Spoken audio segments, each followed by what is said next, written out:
નમસ્કાર. શ્રી કેશવ કેળવણી ટ્રસ્ટ સંચાલિત શ્રી સરસ્વતી વિદ્યા મંદિર મહેમદાવાદથી હું ડૉક્ટર નીરવ શાહ. આપણે ધોરણ 10ના આનંદ પેલું બહારનું ખોલતો બકા ગોરીઓ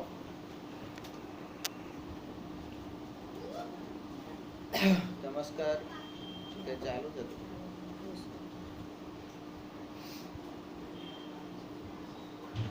તો વિજ્ઞાનમાં આપણે વિદ્યુતનું પ્રકરણ ભણવાના છે અને પ્રકરણ નંબર આપણો છે 12 બરાબર. વિદ્યુતને આપણે સામાન્ય ભાષામાં મેં કીધું એ પ્રમાણે આપણે બધા સમજીએ છીએ, એને વીજળી કહીએ છીએ અથવા તો લાઈટ કહીએ છીએ, બરાબર. સામાન્ય ભાષામાં એવી રીતે. પણ અહીંયા આપણે શું શીખવાનું છે, તો આપણે આપણા ઘરમાં આવતી જે વીજળી છે એના વિશે અભ્યાસ કરવાનો છે. અને આ સિઝન એ વીજળી આપણા ઘરમાં છે,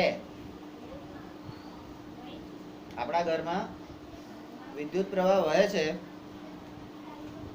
અથવા તો વિદ્યુતનું કંઈ સ્થાન છે આપણા ઘરમાં, એની ખબર આપે, એની સમજૂતી આપે એવી સિઝન છે આ. કારણ કે આ સિઝનમાં જો ભીના હાથે અથવા તો એમનેમ પણ સ્વિચ તમે પાડો તો પણ અંદરથી મસ્ત ઝટકો આવે, ચટકો ભરે, આવી શક્યતાઓ રહે છે. તો એ આપણને ચટકો કેમ લાગે છે, એમાં એવું તો શું છે, એ ક્યાંથી આવે છે, કેવી રીતે આવે છે, એ કેવી રીતે બને છે, આપણા સુધી કેવી રીતે પહોંચે છે, આ બધી પ્રક્રિયાઓ આપણે સમજવાની છે. તો અહીંયા જે શીખવાનું છે એમાં કોઈ પણ વાહકમાં, અહીંયા વાહકની જ્યારે વાત આવે ત્યારે અહીંયા તાર અથવા તો આપણે વાયર કહીએ છીએ, તાર અથવા તો વાયર કહીએ છીએ. તો કોઈ પણ વાહકમાં ગતિશીલ ઇલેક્ટ્રોનનો પ્રવાહ, ગતિશીલ ઇલેક્ટ્રોનનો પ્રવાહ એ વિદ્યુત પ્રવાહનું નિર્માણ કરે છે. એટલે કોઈ પણ વસ્તુનું નિર્માણ કરવા માટે ગતિમાં હોવું જરૂરી છે, બરાબર. તો ગતિ હોવી જરૂરી છે. તમારી પાસે ગતિ ના હોય તો તમે કોઈ પણ વસ્તુ કરી શકતા નથી, બરાબર. રૈવાજિક રીતે એટલે પરંપરાગત રીતે જે વિદ્યુત પ્રવાહની દિશા છે, એટલે અહીંયા નિર્માણ અને દિશા, વિદ્યુત પ્રવાહની દિશા જે છે એ ઇલેક્ટ્રોનની ગતિની વિરુદ્ધ દિશામાં લેવામાં આવે છે.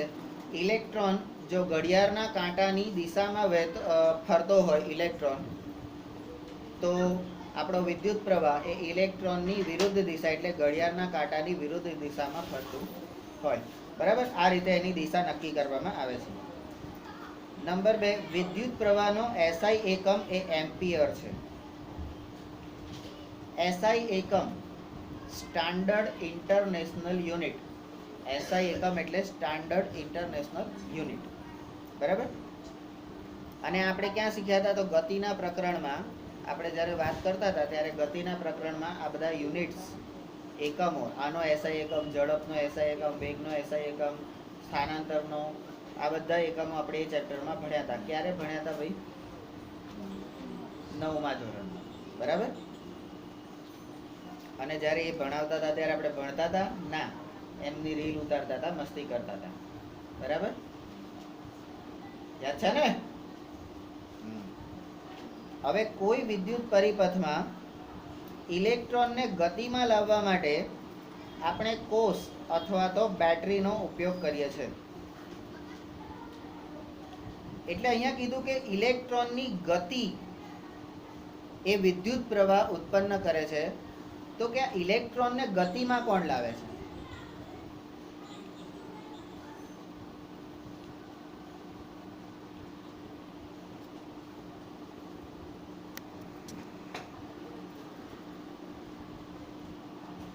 નમસ્કાર. તો કોઈ વિદ્યુત પરિપથમાં ઇલેક્ટ્રોનને ગતિમાં લાવવા માટે આપણે કોષ કે બેટરીનો ઉપયોગ કરીએ છીએ. અને વિદ્યુત કોષ તેના બે છેડા વચ્ચે વિદ્યુત સ્થિતિમાનનો તફાવત ઉત્પન્ન કરે છે, જેને આપણે વોલ્ટમાં માપવામાં આવે છે. આ વિદ્યુત સ્થિતિમાનનો તફાવત, બરાબર. તો જે ઇલેક્ટ્રોનના વહનથી આ વિદ્યુત પ્રવાહ ઉત્પન્ન થાય છે, એ ઇલેક્ટ્રોનને ગતિમાં લાવવા માટે કોણ મદદ કરે છે? તો કે બેટરી અથવા તો કોષ. હવે આ કોષમાં બે છેડા હોય છે, પોઝિટિવ અને નેગેટિવ. તો એ બે છેડા વચ્ચે વિદ્યુત સ્થિતિમાનનો જે તફાવત ઉત્પન્ન થાય છે, બરાબર, એ તફાવતને આપણે વોલ્ટ એટલે કે વી માં માપવામાં આવે છે. અને એટલા માટે તમારા ઘરમાં જે વિદ્યુત પ્રવાહ આવે છે, તો એને આપણે વોલ્ટમાં માપીએ છીએ, બરાબર, કે 220 વોલ્ટ. આપણા ઘરમાં જે બહારથી જે આવે છે એ 220 વોલ્ટનો વિદ્યુત પ્રવાહ આવે છે, જે આપણા ઘરમાં વીજળી લાવે છે, બરાબર. પણ એ રેલવે સ્ટેશન ઉપર કોઈ દિવસ જઈને જોયું છે? રેલવે સ્ટેશનના પુલ ઉપર જઈને એક લાલ કલરનું બોર્ડ હશે, એમાં ડેન્જર મારા જેવી ખોપડીનો ફોટો હશે, અને નીચે બે હાડકા મૂકેલા હશે, અને ત્યાં નીચે લખેલું હશે 25,000 વોલ્ટ, બરાબર. હવે આ 220 વોલ્ટની અંદર જો ભૂલે ચૂકે આંગળી લાગી જાય તો આપણી શું દશા થાય? હે, 220 વોલ્ટે આવું થાય તો શું થાય? બરાબર. તો વિષ્ણુભાઈના કાકાના છોકરાને જે થયું હતું ને એવું થાય, બરાબર. પૂરા થઈ ગયા હતા ને. હા, તો 220 માં જો આવું થતું હોય તો 25,000 વોલ્ટનો કરંટ તમને લાગે તો તમારી શું દશા થાય?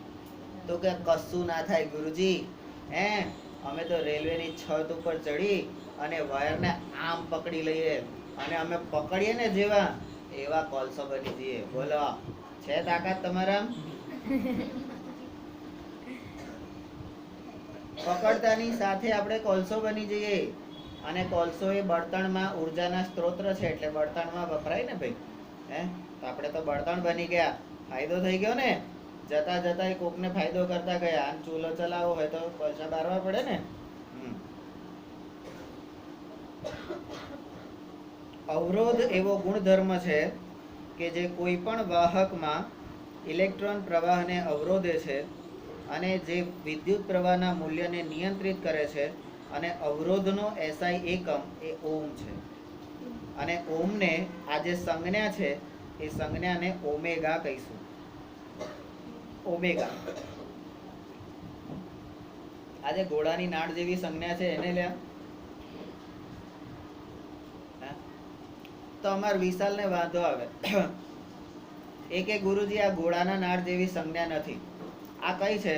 તો કે ઇલેક્ટ્રિકની જે પાઇપ હોય ને, ગોળ કલરની ગોળ જે પાઇપ હોય ને, એને બે બાજુ આપણે પેલા ખીલા નહીં મારતા, સ્ક્રૂ મારીએ છે, એવી વસ્તુ છે આ.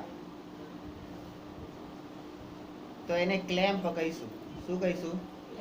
બરાબર. પણ આપણે એને ક્લેમ્પે નહીં કહીએ અને ઘોડાની નાળે નહીં કહીએ, આપણે એને ઓમેગા કહીશું. ઓમેગા, હા એમ. તો અહીંયા તમે જુઓ, પહેલા 3 મુદ્દામાં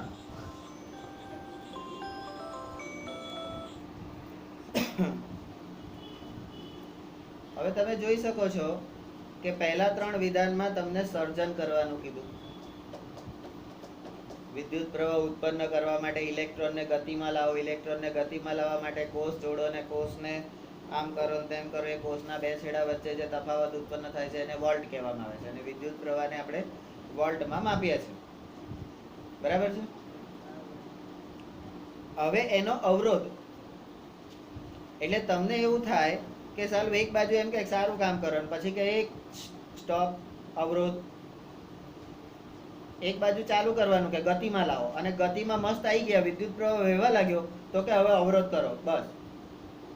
તમે અહીંથી મસ્ત બાઇક લઈ જતા હોય, માંડ બાઇક ચલાવતા આવડી હોય ને, એકદમ મસ્ત બાઇક ચલાવવાનો, એકદમ સ્થિર થઈને ચલાવ્યું હોય, અને અચાનક ટ્રાફિક સિગ્નલ આવે, સ્ટોપ. એટલે પાછું તમે ઠક ઠક ઠક ઠક કરીને બંધ થઈ જાય. ફરી પાછું ચાલુ કરતા કલાક થાય, પાછું બેલેન્સ કરતા. એટલે ગતિમાં આયા પછી તમને અવરોધ કરવાનું કહે છે અને અવરોધ જરૂરી છે.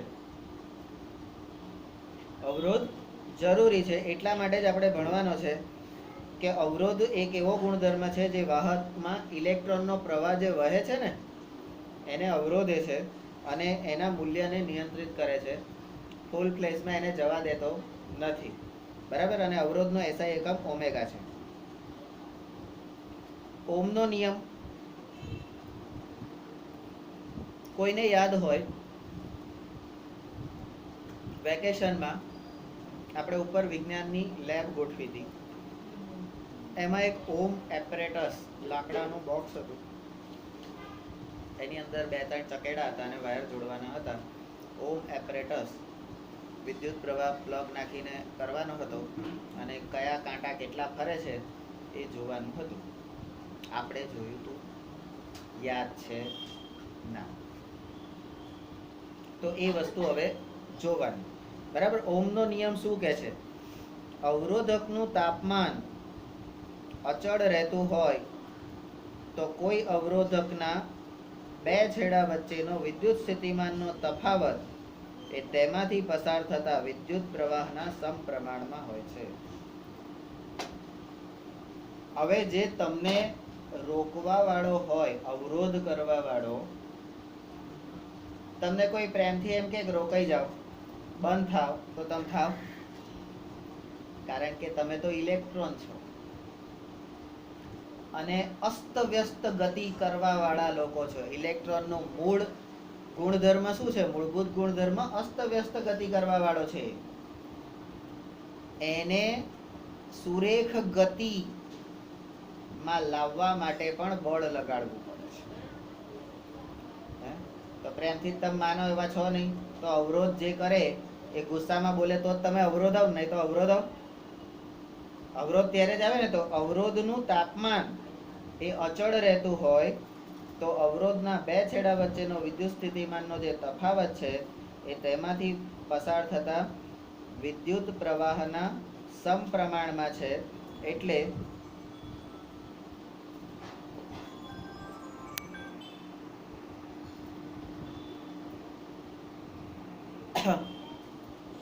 તો કોણ કોના સમપ્રમાણમાં છે? તો કે વિદ્યુત સ્થિતિમાનનો તફાવત.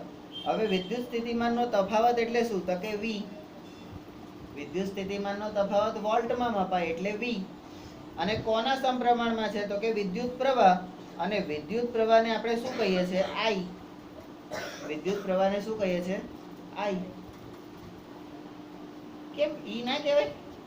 ઇલેક્ટ્રિસિટી છે તો E ના કહેવાય, I કેમ કહો છો? આગળ જોઈશું કેમ I કહો છો. બરાબર. કારણ કે સાદી ભાષામાં સમજવું હોય તો આપણે કેમ I કહીએ છીએ? તમે જ્યારે પ્લગમાં આંગળી નાખો અને તમારા હાથમાંથી જ્યારે એ વિદ્યુત પ્રવાહ પસાર થાય ત્યાં તમારા મોઢામાંથી શું ચીજ નીકળે? I. ઓમાં મરાઠીમાં મમ્મીને I કહેવાય, અને ગુજરાતીમાં તો માં કહીએ જ છે આપણે. તો આવું નીકળે છે એટલે I. એટલે કે ના, અંદર છે હજી. કેમ I કહીએ છે આપણે જોઈશું. હવે વાહકનો અવરોધ તેની લંબાઈના સમપ્રમાણમાં અને આડછેદના ક્ષેત્રફળના વ્યસ્ત પ્રમાણમાં હોય છે અને તે વાહકના દ્રવ્યની જાત ઉપર આધાર રાખે છે. હવે આ અવરોધ જે છે, આ અવરોધને આપણે ઓમેગા કહીએ છીએ. તો આ વાહકનો અવરોધ ઓમેગા એની લંબાઈના સમપ્રમાણમાં અને આડછેદના ક્ષેત્રફળને આપણે એરિયા કહીશું. બરાબર. એટલે A, કેપિટલ A એના વ્યસ્ત પ્રમાણમાં હોય છે. તો એને ઓમેગા સમપ્રમાણમાં L/A આવી રીતે કંઈક દર્શાવી શકાય. હજી તો હું સમજુ છું હો. બરાબર. આપણે શું છે એકચ્યુઅલી તો આગળ જોઈશું. અત્યારે આપણે ખાલી સમજીએ છીએ. શ્રેણીમાં જોડેલા અનેક અવરોધોનો સમતુલ્ય અવરોધ એ પ્રત્યેક અવરોધના સરવાળા જેટલો હોય છે. એટલે શ્રેણી જોડાણ એટલે શું? તો હું આનો હાથ પકડું, તું પેલાનો હાથ પકડ, પેલો પેલીનો હાથ પકડે, આ જે અમારી વચ્ચે રચાઈ એને શ્રેણી કહેવાય. શું કહેવાય? શ્રેણી કહેવાય. તો આ શ્રેણીમાં અવરોધોનો સરવાળો થાય છે 1 વત્તા 1 વત્તા 1 વત્તા 1. બરાબર? તો આનો સરવાળો થાય છે. બરાબર? સમતુલ્ય અવરોધ. હવે નંબર 8, એકબીજાને સમાંતર જોડેલા. આ શ્રેણી જોડાણ થયું. હવે સમાંતર જોડાણમાં શું આવે? તો કે હું ને સોનલ અને પ્રેમ અને અજય, અમે એકબીજાને સમાંતરે છે. અમે એકબીજાને સમાંતરે છે ને. બરાબર? અહીંયાથી હું ને વિશાલ અને તું ને કાર્તિક, તો એ સમાંતરે જોડેલા છે. બરાબર? તો એ રીતે સમાંતર જોડાણ હોય ત્યારે અનેક અવરોધોનો સમતુલ્ય અવરોધ, બરાબર, આરપી. સમતુલ્ય અવરોધને શું કહે છે? આરપી. આરપી એટલે રેશનલ પાવર કે રેઝિસ્ટન્સ પાવર? આરપી એટલે શું? તો ચિંતા નહીં કરવાની, આગળ આપણે ભણીશું. તો એ અવરોધ કેવો થશે? તો 1/rp બરાબર 1/r1 વત્તા 1/r2 વત્તા 1/r3 ડેશ ડેશ ડેશ દ્વારા અપાય છે. એટલે પેલામાં r1 plus r2 plus r3 થતું હતું, અહીંયા એનું વ્યસ્ત થઈ ગયું.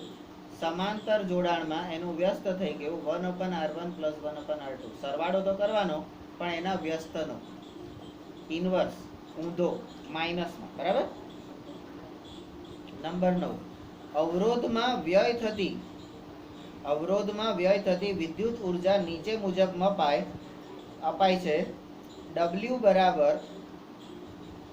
બરાબર V into I into T. આ V એટલે વિદ્યુત સ્થિતિમાનનો તફાવત, I એટલે પ્રવાહ અને T એટલે ટાઈમ. બરાબર? તો તમને એવો પ્રશ્ન થવો જોઈએ કે આ W શું છે? તો W છે વોટ. W છે વોટ. પેલો V હતો એ વોલ્ટ છે. વોલ્ટ. V છે એ વોલ્ટ છે અને આ W છે એ વોટ છે. બરાબર? અને વોટ તો હમણાં આપણે માંગ્યા ને, એ વોટની વાત કરે છે ના. અહીંયા વોટ એટલે પાવર. બરાબર? એનું મૂલ્ય કેવી રીતે મપાય એ અહીંયા જુએ છે. હવે અવરોધમાં વ્યય થતી ઉર્જા,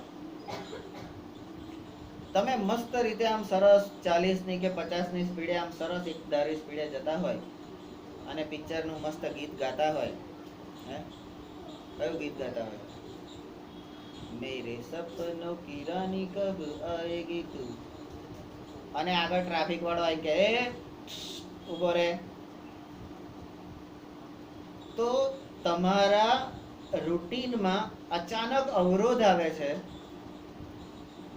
તો એને કંટ્રોલ કરવા માટે તમારે વધારાની ઉર્જા બગાડવી પડે છે અને ત્યાં ઉર્જાનો વ્યય થાય છે. તો અહીંયા પણ વ્યય થતી વિદ્યુત ઉર્જા એ વોટમાં મપાય છે. બરાબર?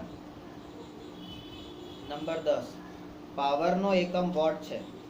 આ વોટ એટલે W કોનો એકમ છે? સુઈ જવાનું, ઊંઘ આવે તો ચિંતા નહીં કરવાની. બરાબર?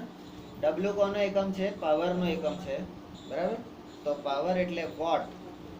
હા, અને એક W, એક V એટલે વોલ્ટ.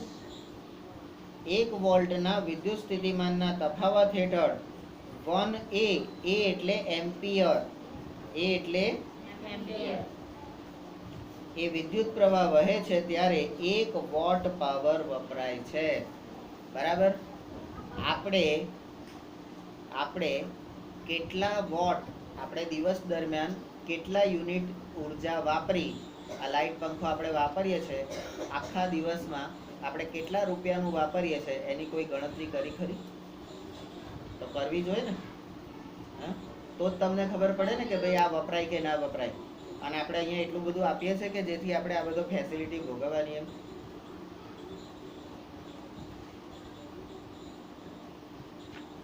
તો એ ગણતરી કરવાની. બરાબર?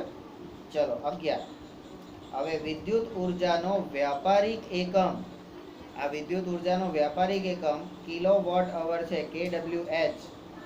કિલોવોટ અવર, કે એટલે કિલો, ડબલ્યુ એટલે વોટ અને અવર એટલે એચ. તો 1 કિલોવોટ એટલે કેટલા જૂલ ઉર્જા થઈ? તો 3 કેટલા છે? એકમ, દશક, શતક, હજાર, 10,000, લાખ ને 10 લાખ, 36 લાખ જૂલ. 36 લાખ જૂલ. બરાબર છે ને?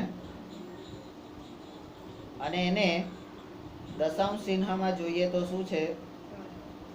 3.6 ઇન્ટુ 10⁶ જૂલ.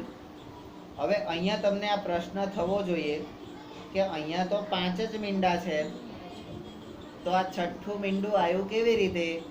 તો અહીંયા તમને કીધું છે 3.6 એટલે 36/10. 3.6 એટલે 36/10 અને ગુણ્યા 10.6 એટલે આ 10 ઉપર જાય. બરાબર? તો 36 ગુણ્યા 10 અને ઘાતાંકનો બાદ બાકી થાય એટલે 6 - 1. બરાબર? તો 36 ગુણ્યા 10⁵ ઘાત. બરાબર? આવી ગયું તમારું? 36 ગુણ્યા 10⁵ ઘાત એટલે તમારા 36 લાખ જૂલ આવી ગયા. 5 મીંડા વાળું આવી ગયું ને?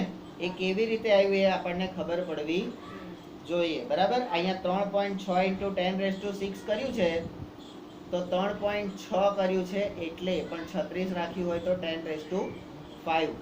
બરાબર?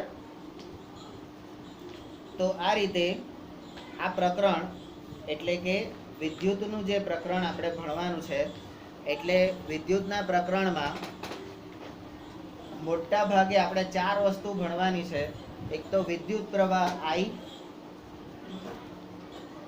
એનો અવરોધ,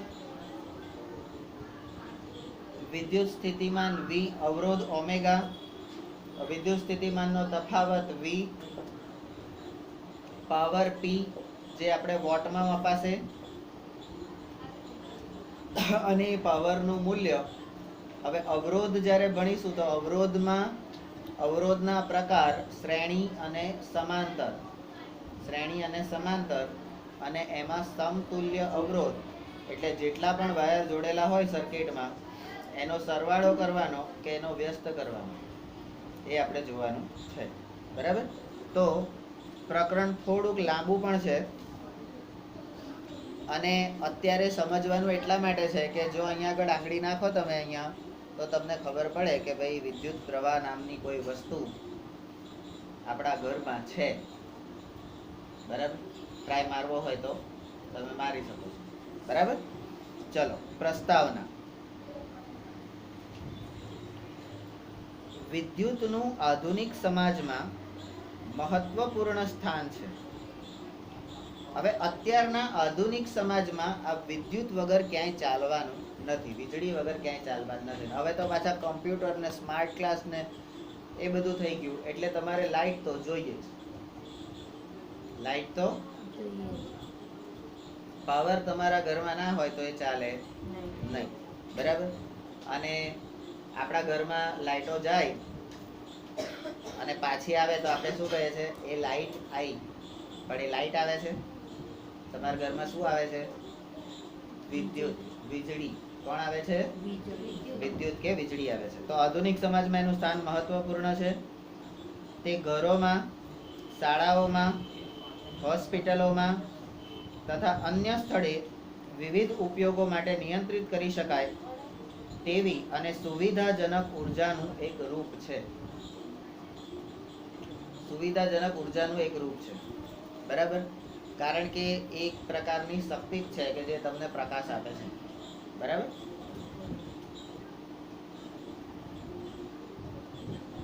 હવે હોસ્પિટલમાં અમારે શકીલનું ઓપરેશન ચાલતું હોય, પેટમાં પેલા બધા પડ્યા હોય ને, બકરા ને પાડા ને મરઘા ને આ બધા ભેગા થઈને અંદર ઈંડા મૂક્યા હોય, તો એના પેટનું ઓપરેશન ચાલતું હોય અને ડોક્ટરે બધું કાપીને બધું કાઢી લીધું બરાબર, અને ટાંકા લેવાનું થાય ને તો લાઈટ જતી રહી ડૉક્ટરના ટેબલ પર, ખબર ઉપર પેલો લાલ કલરનો હોય એ લાઈટ જતી રહી તો શું કરવાનું? તો કે કઈ નહીં, આપણને અંધારામાં દેખાય છે, શું કરવાનું? તો કે આમ આમ કરી ગોચી કાઢવાનું આમથી આમ. હે આપણે એવું સીવવાનું, પેટ નહીં સીવતા, કોથળો સીવે છે, બારદાન મોટા મોટા બાચકા લઈ લેવાના. અને આ મોટા મોટા બાચકામાં છોકરીઓને વધારે ખબર હોય, કારણ કે એકબીજાના કપડાં પહેરે ને ત્યારે ઘણી વખત કપડાને કાં સિલાઈ ઉકેલી નાખે, કાં મોટા મોટા બાચકા લઈને થોડું નાનું કરે. આવું બધું કરો નાના મોટા કપડાં, છોકરીઓ આવું બધું બહુ કરે, આપણને ખબર ના પડે, કારણ કે આપણે કોઈ બાચકા ભરવાય ના જવાનું હોય, બાચકા ના ભરવાના હોય. આ લોકો તો તમને બાચકા ભર લે આમ કરીને.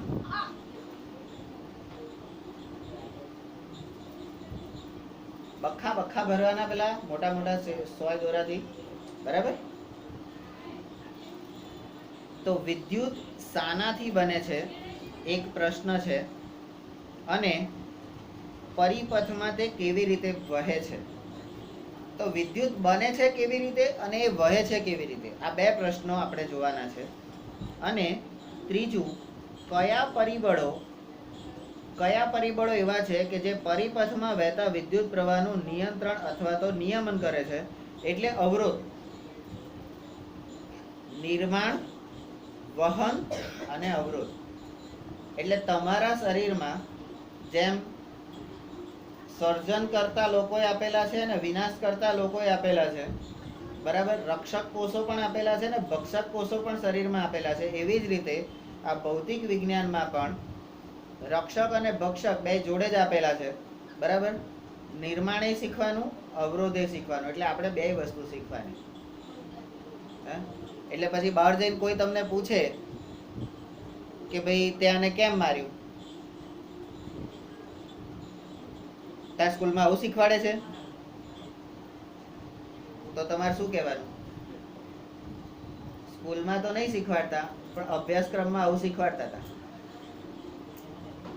ચોપડીમાં આવું શીખવાડતા હતા કે ભાઈ સારું કરવાનું, ખરાબ કરવાનું.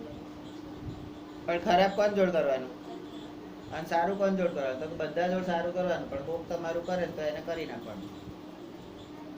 શું એવું કરવાનું નહીં, બોલવાનું નહીં, બરાબર. તો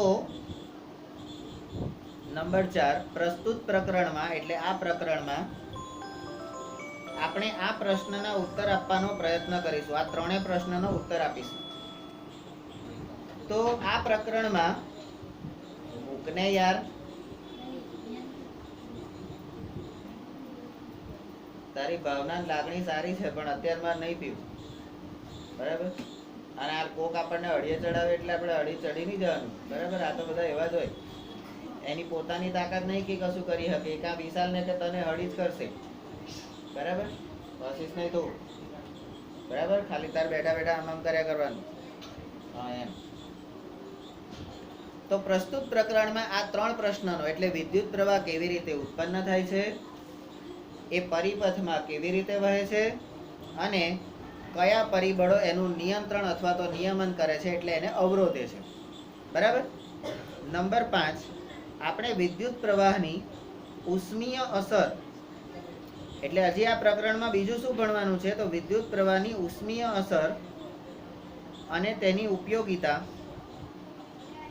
એના વિશે પણ ચર્ચા કરીશું. આ ઉષ્મીય અસર એટલે શું? તો કે તાપીય અસર. ઉષ્મીય એટલે તાપીય અસર, બરાબર. તમે કોઈ વસ્તુમાંથી વિદ્યુત પ્રવાહ પસાર કરો છો, ધારો કે આ મોબાઈલ છે, એમાં અત્યારે વિદ્યુત પ્રવાહ ચાલુ છે, બરાબર. એ વિદ્યુત પ્રવાહ લઈ જતો જે ભાગ છે, અને તમે અત્યારે મોબાઈલ આને કાઢી નાખો અને તમે મોબાઈલ નળો તો મોબાઈલ એ ગરમ હશે, અને બીજી વસ્તુ કે આ જે પ્લગ હશે એ પણ ગરમ હશે.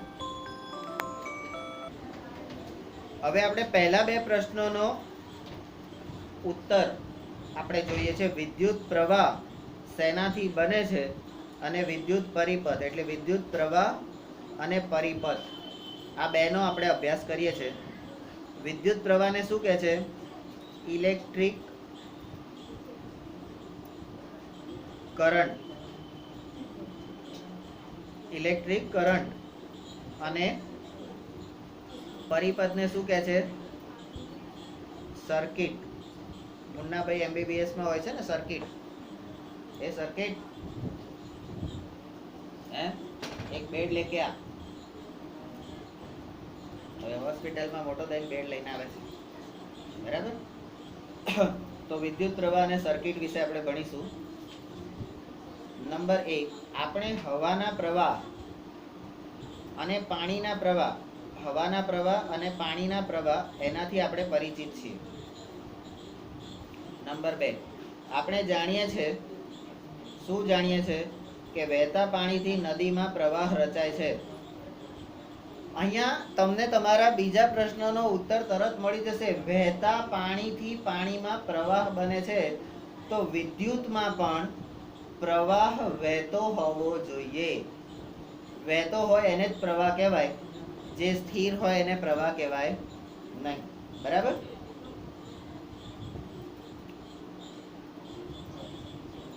તો કે છે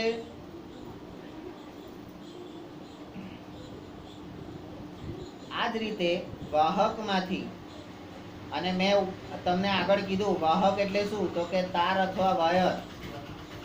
વાહક એટલે શું? તાર અથવા વાયર. તો વાહક એટલે ઉદાહરણ તરીકે અહીંયા લખેલું છે, જો ધાતુનો તાર, ધાતુનો તાર, બરાબર. એ ધાતુ કદાચ એલ્યુમિનિયમની પણ હોઈ શકે, એ ધાતુ કોપરની પણ હોઈ શકે. એટલે તમારા વાયરની અંદર જે પેલું અંદર તાર જેવું હોય છે ને, વિદ્યુત પ્રવાહ એમાંથી વહે છે. પેલું ઉપર લાલ લીલું પીળું કવર લગાવેલું હોય છે ને, એમાંથી વહેતો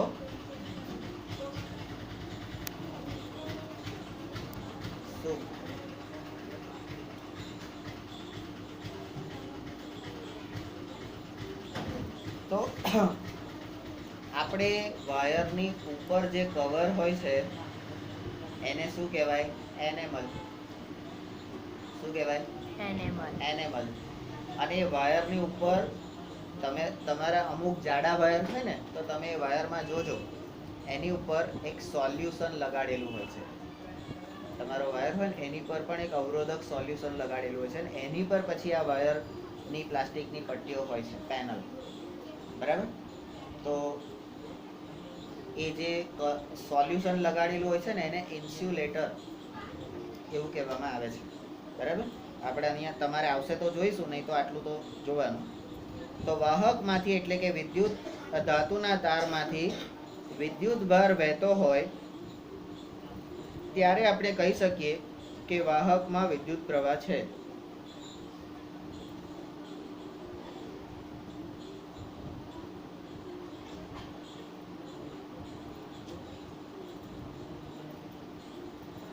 હવે આપણે જાણીએ છીએ કે ટોર્ચમાં, હવે આ ટોર્ચ એટલે શું? ટોર્ચ એટલે બેટરી. હવે તમે આ ટોર્ચ જે છે એને તમે બેટરી કહેશો, બરાબર. આપણે ટોર્ચને બેટરી કહીએ છીએ, પણ જો તમે ટોર્ચને બેટરી કહેશો તો સેલને શું કહેશો? સેલને તમે પાવર કહેશો. તો પાવર તો આખો જુદો છે. પાવર તો વોટમાં મપાય છે, એ તો છે જ નહીં. તો આ સેલ એટલે શું? તો સેલ એટલે તમારો વિદ્યુત કોષ. સેલ એટલે તમારો વિદ્યુત કોષ. અને આ વિદ્યુત કોષ એટલે શું? તો કે યોગ્ય ક્રમમાં ગોઠવેલી બેટરી. તો બેટરી એટલે શું? તમારો જે પાવર છે કે સેલ છે એમાં પોઝિટિવ નેગેટિવ હોય છે, એટલે એને આપણે બેટરી કહીએ છીએ. એ બેટરી છે. તો તમે તો ટોર્ચને બેટરી કહો છો. કોણ છે?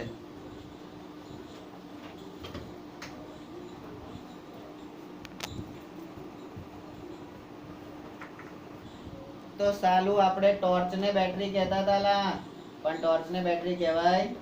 ટોર્ચની અંદરના જે સેલ હોય ને એને બેટરી કહેવાય. બરાબર. તો ટોર્ચમાં સેલ ટોર્ચના બલ્બને પ્રકાશિત કરવા માટે વિદ્યુત ભારનો પ્રવાહ અથવા તો વિદ્યુત પ્રવાહ પૂરો પાડે છે.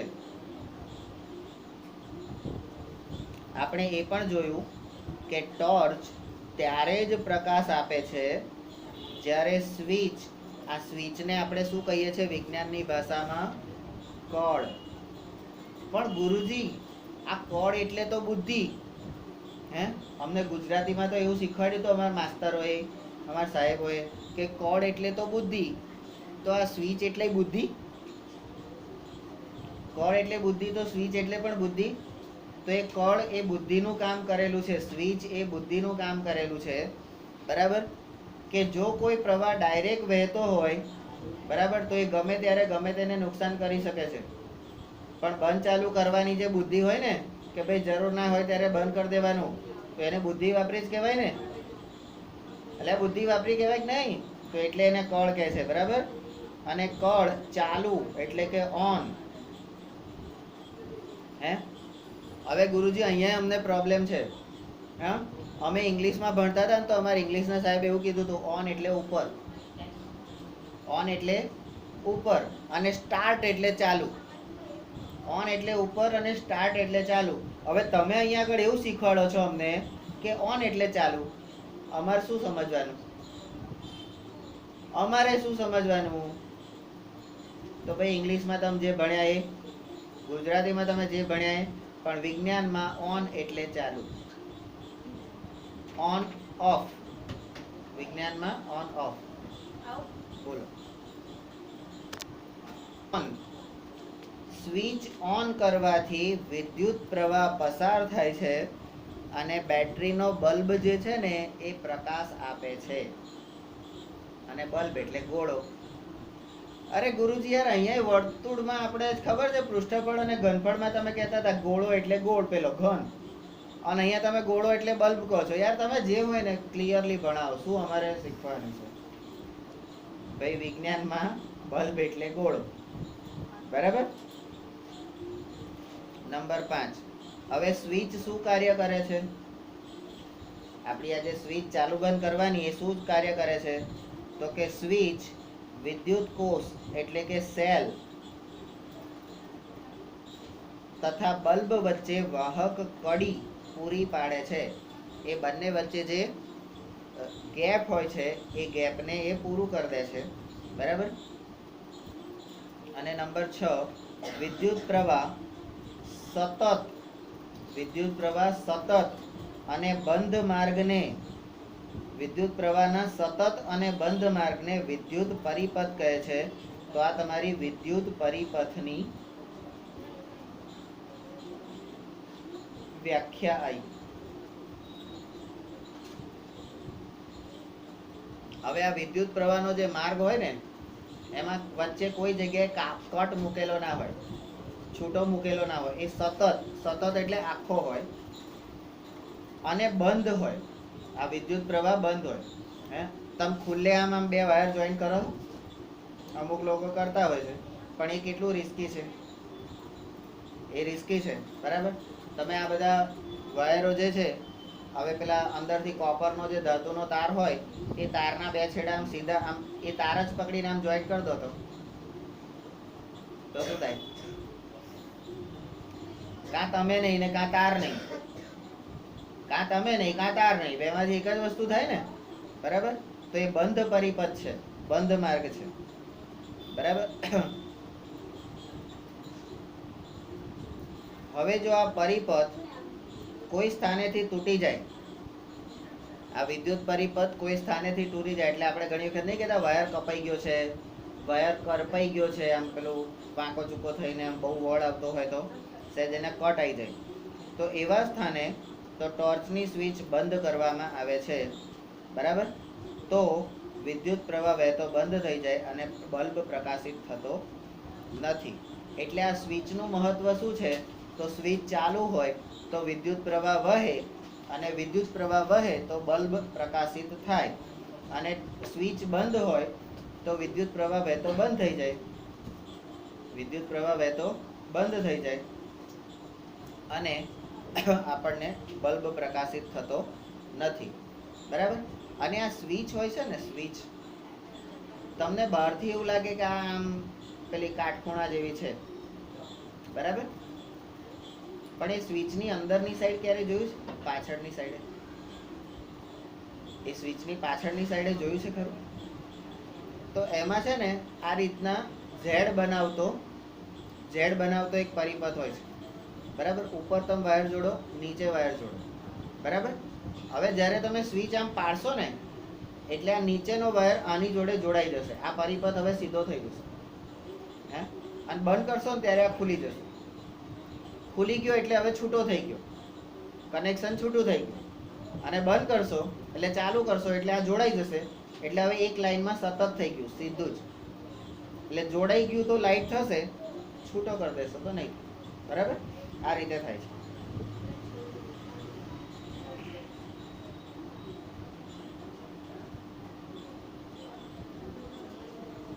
હવે આપણે વિદ્યુત પ્રવાહને કેવી રીતે રજૂ કરી શકીએ? વિદ્યુત પ્રવાહને ભણવાનો છે. વિદ્યુત પ્રવાહ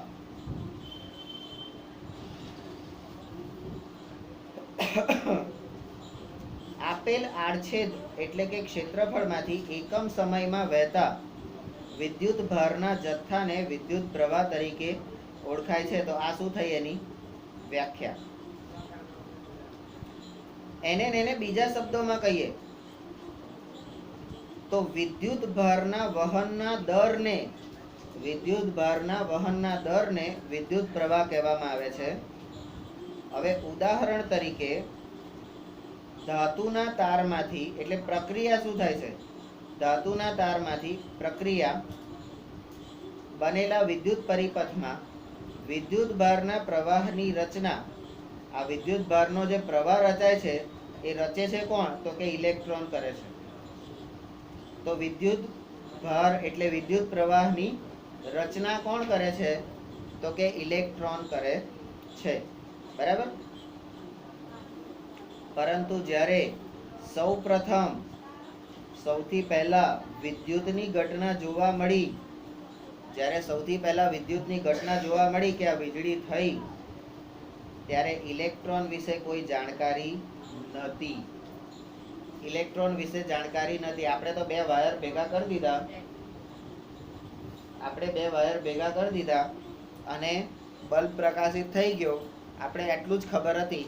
એની અંદર આ ઇલેક્ટ્રોન, આ પરિપથ, આવું બધું આપણને એ વખતે ખબર નથી. તો કે તેથી વિદ્યુત પ્રવાહ એ ધન વિદ્યુત ભારોની ગતિના કારણે રચાય છે, બરાબર, એમ માનવામાં આવ્યું. હવે પહેલા જ્યારે ઇલેક્ટ્રોનની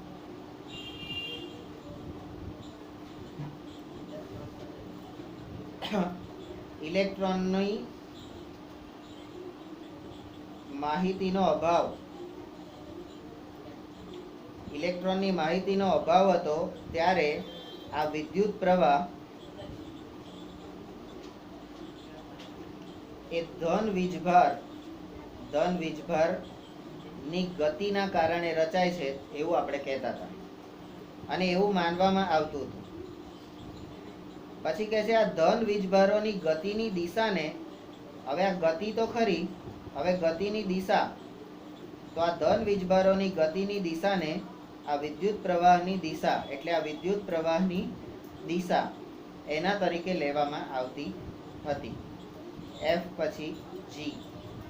પરંતુ કે છે રૈવાજિક એટલે પરંપરાગત રીતે વિદ્યુત પરિપથમાં વિદ્યુત પ્રવાહની દિશા ઇલેક્ટ્રોન કે જે ઋણ વિદ્યુત ભારિત છે તેની ગતિની વિરુદ્ધ દિશામાં લેવામાં આવે છે. એટલે હવે રૈવાજિક રીતે એટલે ઇલેક્ટ્રોનની માહિતી હવે છે, ઇલેક્ટ્રોન સાથે, બરાબર. તો અહીંયા આગળ વિદ્યુત પ્રવાહની દિશા એ ઇલેક્ટ્રોન એટલે કે ઋણભાર ની વિરુદ્ધ, ઋણભારની વિરુદ્ધ. હવે તમને અહીંયા આગળ પહેલા જ્યારે ઇલેક્ટ્રોનની ખબર નથી ત્યારે તમને એવું કીધું કે ધન વિદ્યુત ભારની સ્થિતિમાં એટલે ધન વિદ્યુતભારની દિશામાં એ વહે છે. ઇલેક્ટ્રોનની ખબર પડી પછી પણ એવું કીધું કે ઇલેક્ટ્રોન એટલે કે ઋણ વિદ્યુતભારિત તત્વ છે. એ જે દિશામાં ગતિ કરે છે એનાથી વિરુદ્ધ, તો ઋણની વિરોધી શું થઈ? ઋણની વિરોધી તો ધન વિદ્યુતભારિત થઈ ને. તો રૈવાજિક રીતે ગણો કે ઇલેક્ટ્રોનની માહિતી નથી ત્યારે ગણો, બંને વખતે પ્રવાહ જે પસાર થાય છે એ પ્રવાહની દિશા હંમેશા ધન વિદ્યુતભારની દિશા એટલે ધનની દિશામાં જ થાય છે. તો પોઝિટિવ થી નેગેટિવ તરફ, પોઝિટિવ થી કે નેગેટિવ થી પોઝિટિવ તરફ? પાક્કું? અહીં જુઓ તો આકૃતિ જુઓ, નેગેટિવ થી પોઝિટિવ તરફ એટલે ધન વિદ્યુતભારની દિશામાં. બરાબર? તો એ પ્રવાહ રચાય છે. અને FGH. હવે જો ટી સમયમાં વાહકના કોઈ આડછેદમાંથી પસાર થતો વિદ્યુતભારનો જથ્થો Q હોય, આ ટી એટલે સમયનો એકમ છે અને Q એટલે જથ્થાનો એકમ છે. આ Q એટલે શું? તો કે ક્વોન્ટિટી. Q એટલે ક્વોન્ટિટી અને ક્વોન્ટિટી એટલે જથ્થો. ક્વોન્ટિટી એટલે જથ્થો. તો ટી સમયમાં વાહકના કોઈ પણ આડછેદમાંથી પસાર થતો વિદ્યુતભારનો જથ્થો જો Q હોય તો આડછેદમાંથી પસાર થતો વિદ્યુત પ્રવાહ, અને વિદ્યુત પ્રવાહને આપણે I કહીએ છીએ. તો આ વિદ્યુત પ્રવાહ I બરાબર એ કેવો હશે? તો I બરાબર Q અપન T. I બરાબર Q અપન T. તો અહીંયા Q શું છે? તો કે વિદ્યુતભારનો જથ્થો, વિદ્યુતભારનો જથ્થો અને ભાગ્યા સમય, ભાગ્યા સમય. બરાબર? આ રીતે એને કહી શકીશું વિદ્યુત પ્રવાહ. બરાબર? તો અહીંયા શબ્દોમાં અને સંકેતમાં બે રીતે આપણે એને લખીશું. બરાબર? હવે I વિદ્યુતભારનો SI એકમ એ કુલંબ છે અને કુલંબને આપણે C સંજ્ઞા વડે દર્શાવીએ છીએ. અને આ કુલંબનું મૂલ્ય, આ કુલંબ C નું મૂલ્ય HIJ, કુલંબનું મૂલ્ય 1 કુલંબ બરાબર 6 ગુણ્યા 10 ની 18 ઘાત, 6 ગુણ્યા 10 ની 18 ઘાત કુલંબ એટલે કે C ઇલેક્ટ્રોનના વિદ્યુતભારને સમતુલ્ય છે. કે આપણે જાણીએ છીએ કે ઇલેક્ટ્રોન 1.6 into 10⁻⁻19 કુલંબ ઋણ વિદ્યુતભાર ધરાવે છે. બરાબર? તો અહીંયા તમને બે મૂલ્યો આપ્યા. એક તો કુલંબનું મૂલ્ય તો 6 into 10⁻18 ઇલેક્ટ્રોન. બરાબર? આ કુલંબનું મૂલ્ય છે? ના. કોનું મૂલ્ય છે? વિદ્યુતભાર. કુલંબ વિદ્યુતભારનું મૂલ્ય કેટલું છે? 6 ગુણ્યા 10 ની 18 ઘાત કુલંબ. બરાબર? અને ઇલેક્ટ્રોનનું મૂલ્ય કેટલું છે? તો 1.6 into 10⁻⁻19 કુલંબ. -19 કુલંબ એટલે ઋણ વિદ્યુતભાર દર્શાવે છે. બરાબર? HIJKL. હવે આ ફ્રેન્ચ વૈજ્ઞાનિક એન્દ્રે મેરી એમ્પિયર, આનંદ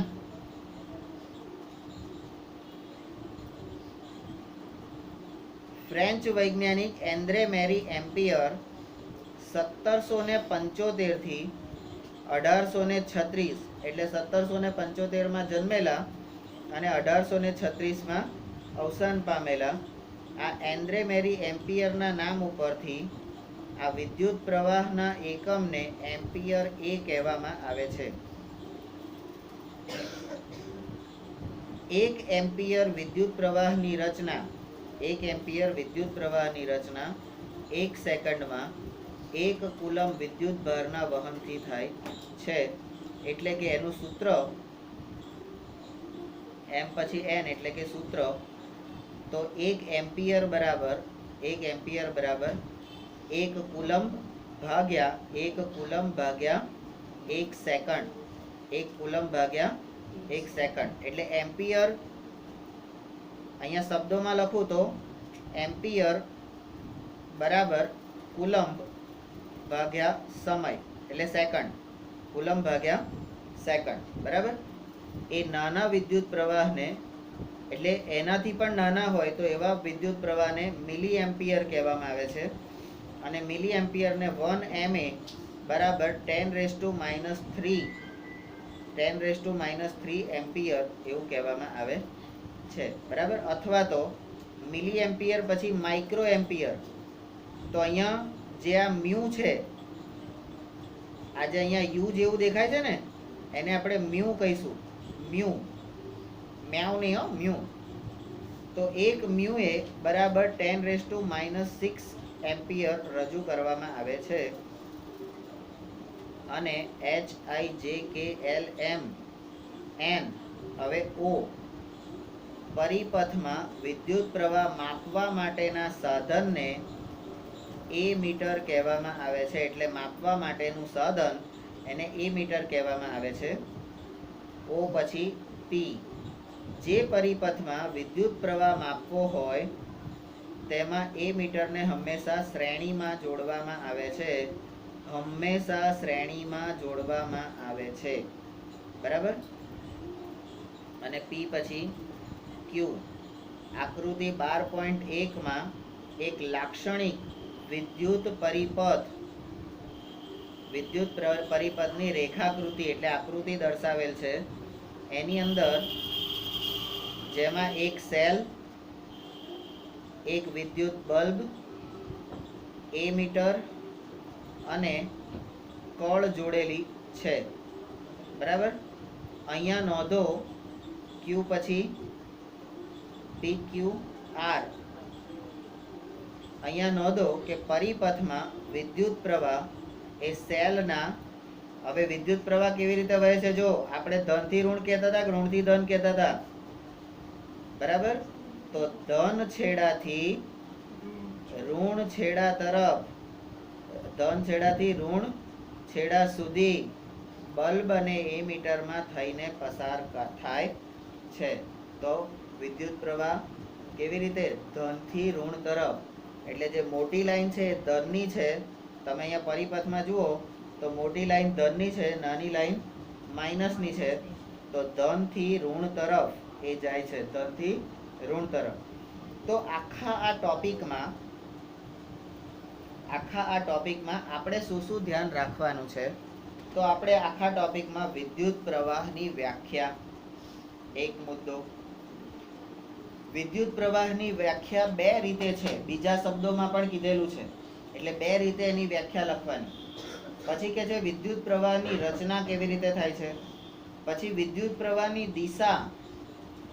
પ્રવાહની દિશા તો રૈવાજિક રીતે અને ઇલેક્ટ્રોનની ખબર નથી ત્યારે એ બંને રીતે એની દિશા તો ધન વીજભારિતની દિશામાં જ કહેવામાં આવે છે બરાબર. પછી કે છે એ વિદ્યુત પ્રવાહ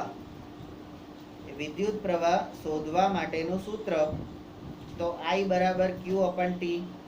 વિદ્યુત ભારનો SI એકમ તો કુલંબ છે અને એને વિદ્યુત ભારનો આપણે મૂલ્ય કેટલું છે તો 6×1018 બરાબર. ઇલેક્ટ્રોનનું મૂલ્ય કેટલું છે તો 1.6×1019 કુલંબ. અને આ વિદ્યુત પ્રવાહને કોનું નામ આપવામાં આવ્યું છે તો વૈજ્ઞાનિક હેનરી મેરી એમ્પિયર 1775 થી 1836 ના નામ પરથી વિદ્યુત પ્રવાહનો એકમ એમ્પિયર તરીકે ઓળખવામાં આવે છે બરાબર. અને આ 1 એમ્પિયરની રચના 1 સેકન્ડમાં 1 કુલંબ ભારના વહનથી થાય છે. એટલે એનું સૂત્ર થશે એમ્પિયર બરાબર 1 કુલમ ભાગ્યા સેકન્ડ, કુલમ ભાગ્યા સેકન્ડ. અને વિદ્યુત પ્રવાહના નાના એકમને મિલી એમ્પિયર કહે છે અને એનાથી નાના એકમને માઇક્રો એમ્પિયર કહે છે. મિલી એમ્પિયરને 1 ma બરાબર 10⁻³ એમ્પિયર અને માઇક્રો એમ્પિયરને 1 મ્યુએ બરાબર 10⁻⁶ એમ્પિયર દ્વારા રજૂ કરવામાં આવે છે. પરિપથમાં વિદ્યુત પ્રવાહ માપવા માટેના સાધનને આપણે મીટર કહીએ છીએ, બરાબર. અને પરિપથમાં આ વિદ્યુત પ્રવાહ માપવો હોય તો એ મીટરને પરિપથમાં શ્રેણીમાં જોડવામાં આવે છે. શ્રેણીમાં એટલે અહીંયા જોડ્યું, પછી અહીંયા જોડ્યું, પછી અહીંયા જોડ્યું, એમ શ્રેણીમાં લાઈનસર જોડવા. શ્રેણી એટલે હર અને હર એટલે આપણે લાઈન એવું ખબર છે, તો શ્રેણીમાં જોડવામાં આવે છે. અને અહીંયા એ વિદ્યુત પરિપથ એની એક આકૃતિ અહીંયા તમને આપેલી છે. વિદ્યુત પરિપથની આકૃતિમાં એક સેલ બતાવેલો છે, એટલે સેલ એટલે તમારી બેટરી, સેલ એટલે તમારી બેટરી, બરાબર. સેલ એટલે બેટરી, બરાબર. તો વિદ્યુત પરિપથ એટલે આપણે અહીંયાથી મુદ્દા આ ફકરામાંથી કેટલા કાઢવાના, તો વિદ્યુત પ્રવાહને અનુલક્ષીને બધા મુદ્દા કાઢવાના છે.